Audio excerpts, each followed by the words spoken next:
Vice Chairman, sir. I thank you for giving me the opportunity to speak on the budget presented by the Honorable Finance Minister. Sir, Honorable Finance Minister has said that it is an historic budget. Historic not only in the sense that both railway budget and then general budget have been merged, and it is historic because it's a budget that has been submitted by the Finance Minister post demonetization. Therefore, I do agree with the Honorable Finance Minister that it's a historic budget. Sir, the Honorable Finance Minister, in fact, sir, what's the time you can give to me, sir? Because I would like to take, if you permit me, I'll speak for about 15 to 20 minutes.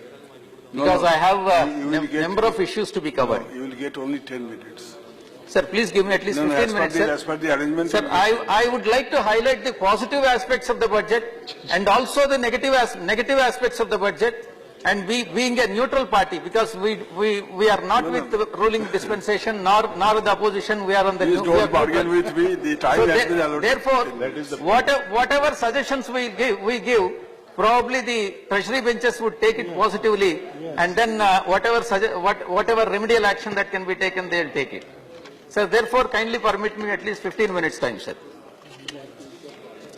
Sir, in fact, the Honorable Finance Minister, while summing up the budget speech, sir, kindly bring the house in order, sir, because No. Everybody is listening. You continue. Sir, while summing up the budget speech, the Honorable Finance Minister in para number 19 has referred to TEC India, Tech India. It's not Tech, TECH, it is TEC India. See, the objective of TEC India, as explained by the Finance Minister, is to transform the quality. First, T means transform the quality of governance, and E means energize various sections of the society, and clean means clean the country from the corruption and black money. It is true. If that is the objective with which this Finance Minister wants to achieve this objective by presenting this budget, it is definitely laudable, sir. Sir, Finance Minister in his approach in maintaining in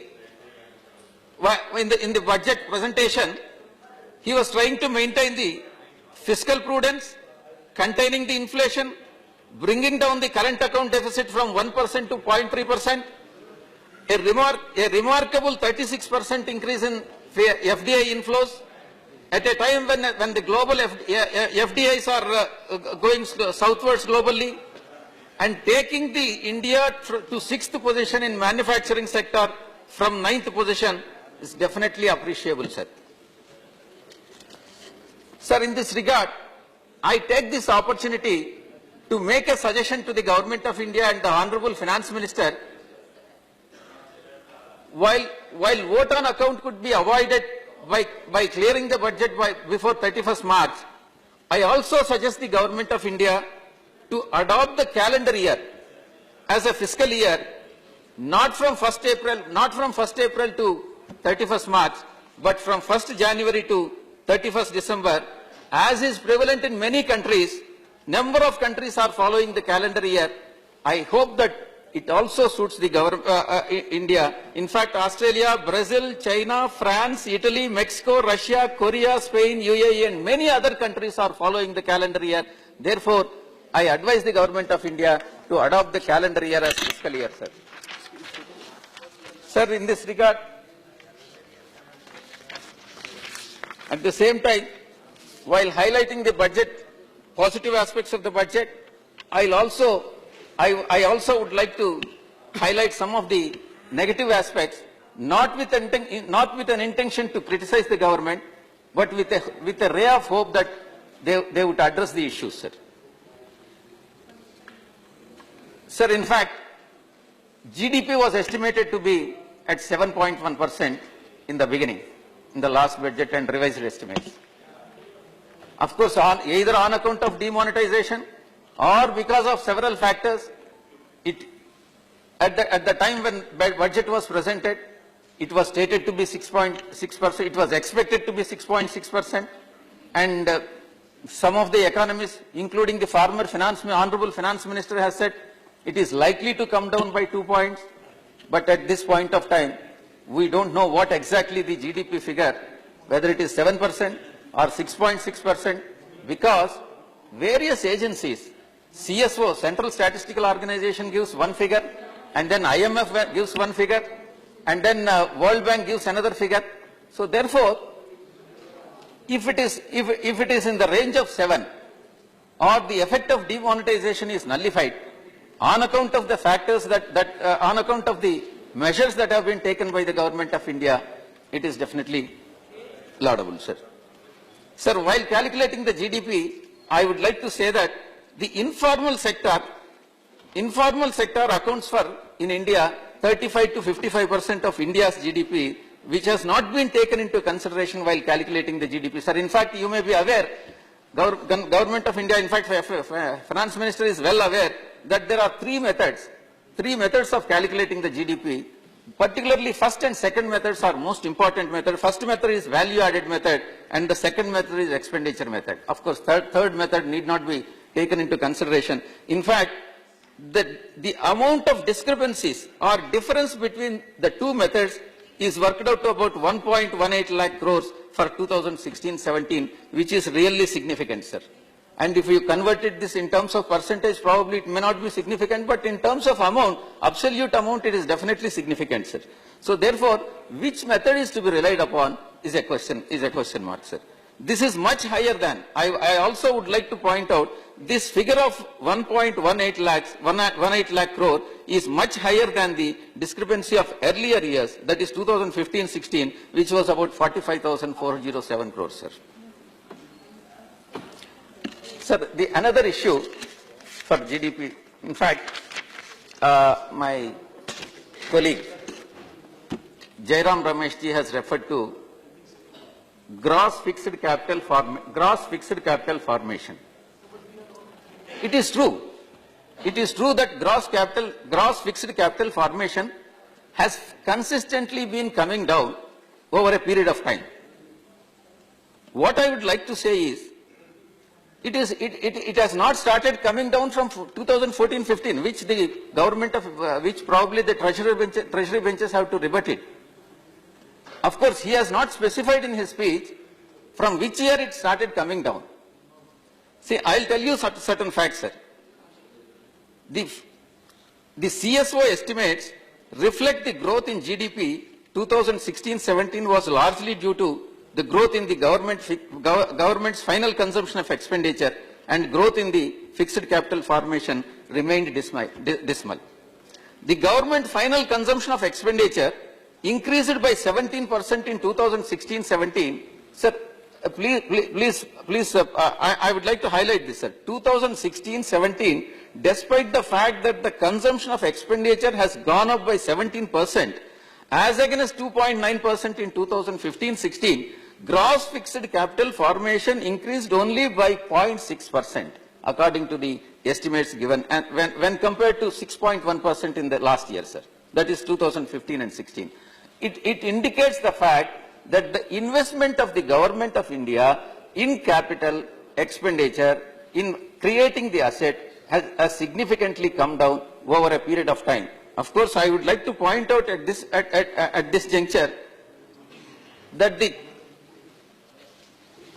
gross capital, fixed capital formation has been coming down since 2010 and 11, not from 2014 and 15.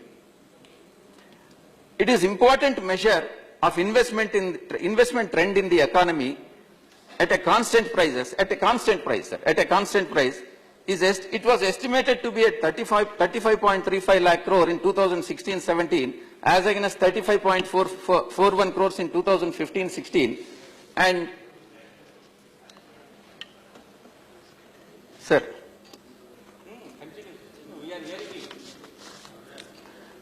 therefore, what I am trying to say, it is very much necessary for the government of India to concentrate more on the capital expenditure than the operating expenditure or revenue expenditure. Therefore, it really contributes to the growth of GDP.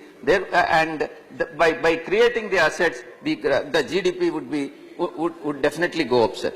Sir, I'll give another measure also. Gross fixed capital formation to GDP ratio, which is very important. At current prices, is estimated to be 26.9% in 2016-17, vis-a-vis 29.2% in 2015-16. This ratio has been declining since 2010 and 11, sir.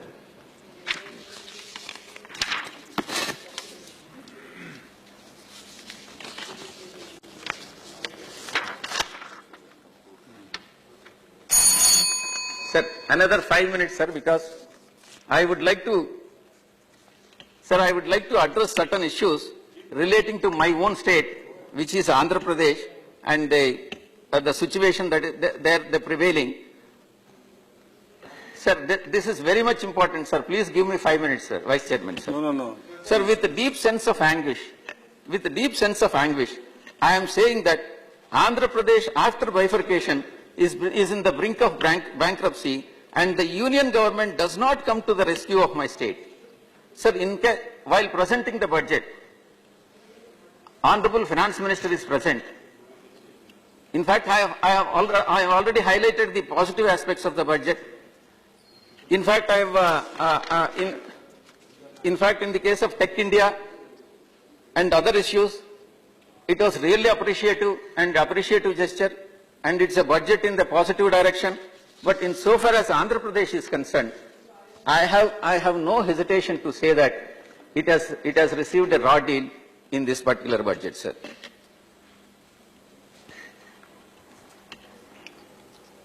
Sir, I'll come to the public debt. Because why these figures are important, why the figures that has been given by the Andhra Pradesh is very important, because these figures are adopted by the Central Statistical Organization for calculating the GDP. Therefore, this has got a reflection and bearing on calculation of GDP, sir. That's why I'm referring to that. Otherwise, I would not have referred to the Andhra Pradesh figures. Sir, the public debt remained at 16 to 19% of the total expenditure of the proposed in the Andhra Pradesh. Sir, the interest component of Andhra Pradesh, I am only referring to Andhra Pradesh, sir. The tax revenues have fallen sharply from 55.73% in the undivided state to as low as 46%. Despite the fact that the revenues have fallen, the state of Andhra Pradesh is showing the growth in the GDP, which is not normally possible, sir, because if there is a growth in the GDP, if there is a positive GDP, growth in the GDP, that should be reflected in the revenue figure, sir.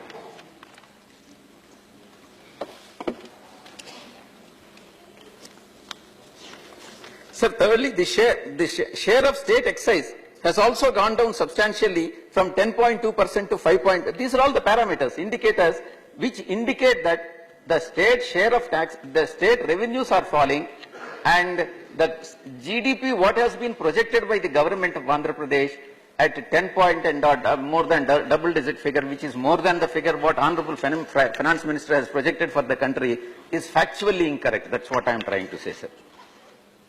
Sir, the interest burden, because of the public debt, the interest burden has gone up, and then the revenue receipts have come down, and the expenditure is going up, interest expenditure is going up, and in fact, Honorable CM of Andhra Pradesh is running the show based on the borrowings from the market is quite evident, sir. Because according to, I'll give you a few examples, sir. See, the receipts, according to the revised estimates, the government has proposed 20,466 crores receipts during revised.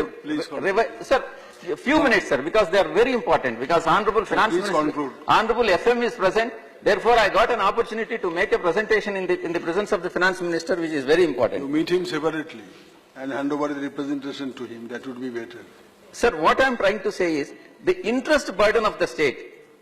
The interest burden of the state is estimated to be the net estimated to be about 19,458 crores, is very much on the higher side when compared to the gross receipts of the state, sir. In fact, the 14th Finance Commission.